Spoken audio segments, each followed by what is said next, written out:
Have you ever been told to just get over it when you were anxious about something? Have you ever been called a sissy for becoming overwhelmed with a stressful situation? Have you ever been told you were throwing a tantrum when you were having an anxiety or panic attack? Everyone experiences some form of stress or anxiety in their lifetime, whether that be a diagnosed issue or not.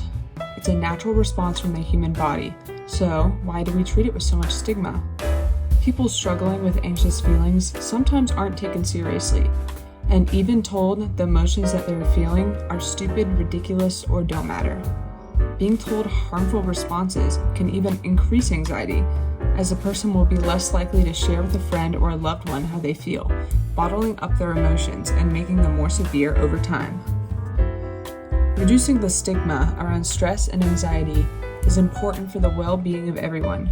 But first, we must learn why stress is so significant. The stress response begins when the amygdala releases cortisol, beginning the fight or flight reaction.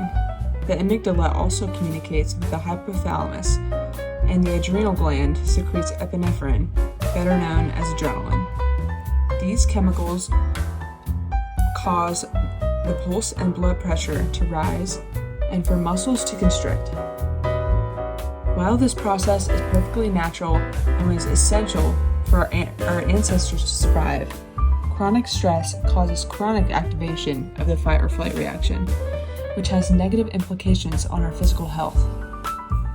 Chronically constricted muscles can cause tension and headaches. Heightened pulse and breathing can cause asthma and panic attacks induced by hyperventilation. High stress is associated with increased risk of cardiovascular disease and hypertension, which in turn increases risk for strokes and heart attacks. This is because the stress response dilates blood vessels, which can wear them out. Chronic stress causes high cortisol levels, which increases the immune response. Over time, this can impair the connection between the brain and the body, leading to heightened risk of fatigue, immune disorders, diabetes, obesity, and depression. It can also worsen chronic illness such as irritable bowel syndrome or inflammatory bowel disease. Overall, stress causes increased activity in the nervous system, which over time can damage other parts of the body. While stress may seem like a bad thing from the description above, there is such a thing as good stress. Eustress comes from mildly stressful events which motivate someone rather than make them anxious. These events are stimulating, challenging, enjoyable, and have attainable goals. It is very important and healthy for cognitive functioning and self-actualization. It's essential for a person's mental health to balance eustress and distress in their life.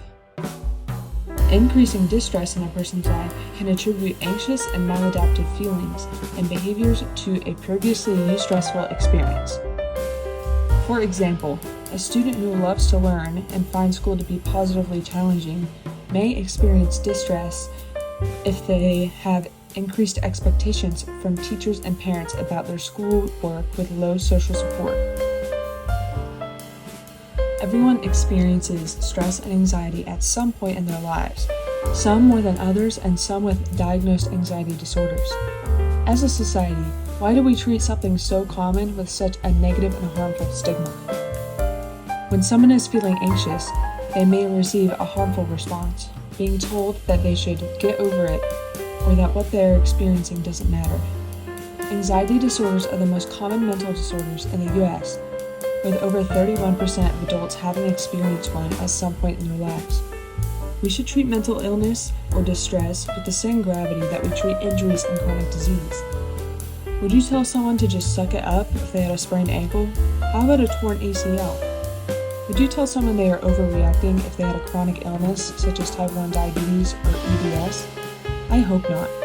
People who experience anxiety or any other mental health-related struggle deserve to be taken seriously by their communities and not invalidated by harmful stigma. Anxiety or any other mental health issue deserves to be taken seriously. Those who experience it should not be discouraged to seek help by negative perception and stigma from their communities. Mental health is health and should be treated as such.